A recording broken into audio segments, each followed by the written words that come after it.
Shalom Ouvracha, le passage pour le Yutet Adar, le 19 Adar. Vehine, et voici que chez Adam, Osek Batorah, lorsque la personne étudie la Torah, est investie dans l'étude de la Torah. Azai, alors, Nishmato, son âme, Shei Nafsho Elokit, ceci est donc son âme, parle de l'âme divine, Imshne Levushe Apnimim, avec ses deux habits internes, Levadam seul, Shehem, qui sont, donc ces deux habits sont quoi? Koach Hadibur Vamachshava, la force de la parole, la force de la pensée, car de par la parole et la pensée, se révèle donc comme un habit, se révèle les mochin et les midot de la neshama. Nichlalot beor Hashem en sof baruchu sont incluses dans la lumière de Hashem, qui est la lumière en sof benile. Ou miyuchadot bo, ils sont unifiés avec lui, beichud gamur, par une union totale, parfaite. Vehi hashraat hashrina al nafsho elokit. Et ceci est en effet là, ce qu'on dit, la présence divine, la révélation de la présence divine sur son âme divine. Kemar Hazal, comme les Chachamim nous disent, Shafil ou Echad Yoshev Osek Batorah, Shrina Imo, comme nos Chachamim de mémoire béni nous disent, même une personne, il n'y a pas de minyan, il est seul. Il étudie la Torah, la Shrina est avec lui, clairement. Donc la Shrina, la présence divine. Et là, il s'agit de quoi? La présence divine qui se révèle dans son Nefesh Elokit. Car il a aussi Nefesh Abamit, une âme animale, il a aussi un corps. Là, on parle du niveau du Nefesh Elokit. L'étude de la Torah, et de par la pensée, et de par la parole, ces deux habits vont en eux, effectivement, s'inclure et s'effacer dans le Ratzon et la Chokhmah d'Akadosh Baruch Hu, comme expliqué plus haut. Ceci va révéler la Shrina, mais uniquement sur ces levushim, ces deux habits, c'est-à-dire Koach Hadibur Vamachshava, et non pas sur Koach HaMaaseh, non pas sur l'âme animale, non pas sur le corps. Eux, ils n'ont pas la révélation de la Shrina. La révélation de la Shrina se trouvera uniquement sur ces deux levushim lorsqu'il s'agit de Machshava et Dibur dans l'étude de la Torah. Mais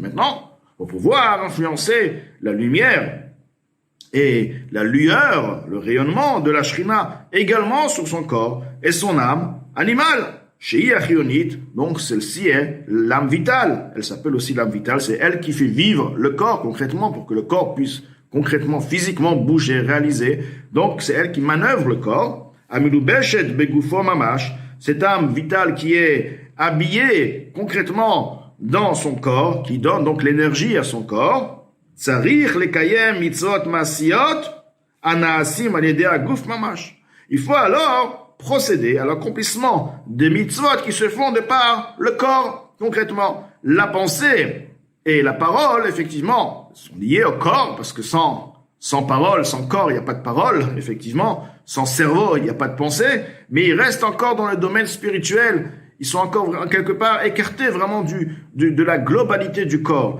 Pour que le corps, concrètement, comme il est dans sa grossièreté, puisse accéder et recevoir en lui cette révélation divine, il est nécessaire, impérativement, que le corps participe lui-même à la réalisation divine, donc le corps dans le côté action, actif. Donc réaliser des mitzvot avec son corps. Les mitzvot avec son corps vont effectivement permettre à ce que le corps et l'âme animale, eux aussi, auront sur eux la révélation d'Akadosh Baruch Hu, la révélation de la Shrina. Chez Az, alors, Koach Haguf Mamash.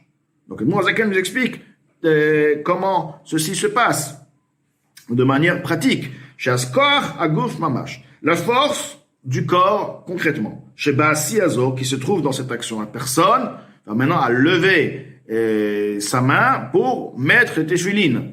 Il a pris sa main, il a donné une pièce, il a mis une pièce dans la tzedaka. Il est parti, il a marché, et donc il a utilisé ses forces concrètement pour lever ses pieds et aller prier à la choule, pour faire une mitzvah, etc. Donc cette force-là, concrète, cette énergie qui se trouve dans le corps, nichlal beor Hashem. Maintenant, il est en train de faire la volonté d'Hashem. Alors cette énergie-là, comme elle se trouve concrètement l'énergie dans le corps, dans le membre, s'inclut maintenant dans la lumière de Hashem, Veretzono, et sa volonté, Umiyuchad bo beichud gamur, et il est effacé, il est unifié avec lui par une union parfaite. Vehu levush shlishi shel nefesh elokit.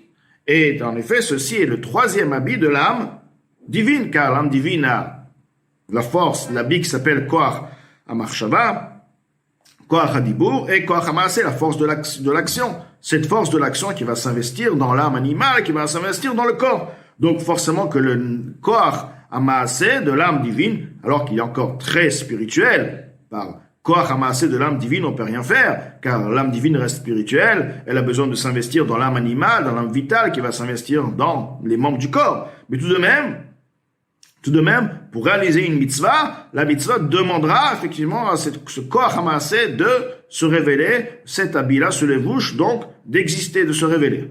Donc maintenant, c'est le levush hashlishi, ce troisième habit, il s'appelle troisième car c'est le plus bas, chez Nefesh Elokit de l'âme divine, donc va être unifié totalement déjà avec la lumière d'Akadosh Baruch Hu qui va se révéler au moment de l'action. Déjà l'âme, donc l'âme divine, le troisième habit va aussi maintenant jouir de cette révélation.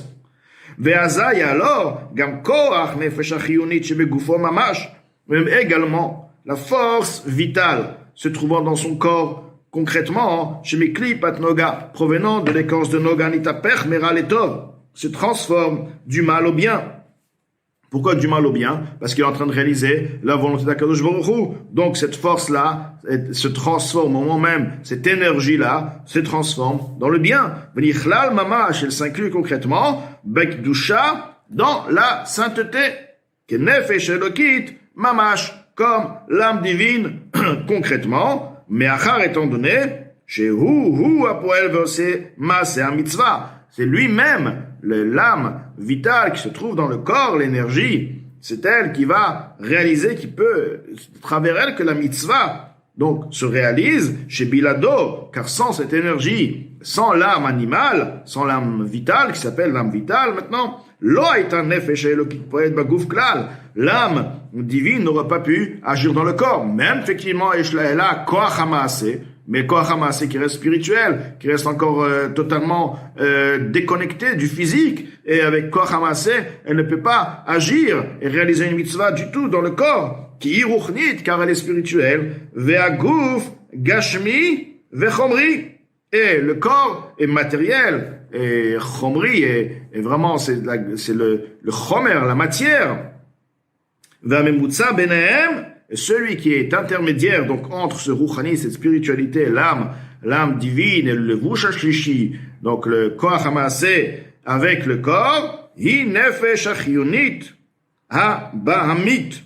C'est en effet l'âme animale, vitale, ha-melubeshet, qui est habillée, bedam ha-adam shebelibo vechol haguf, dans le sang de l'être humain qui se trouve dans son corps et dans le reste du corps. Donc, l'Admour Hazaken nous explique quoi? Comme quoi que, effectivement, voilà, pour qu'il y ait cette révélation de la Shrina, également sur le corps, sur l'âme animale, il faut réaliser une mitzvah, parce que de par cette réalisation, on fait participer quoi? On fait participer l'âme vitale, la vitalité de l'âme vitale, le corps lui-même. Donc, il y a à partir de là un effacement. Nous avons expliqué que l'effacement amène à la révélation. Là, maintenant, la révélation d'Akadosh Baruch Hu va se faire parce que le corps, l'énergie de l'âme vitale, de l'âme animale, c'est à participer, c'est donné pour réaliser. Sans cette énergie, la mitzvah n'a pas pu se faire.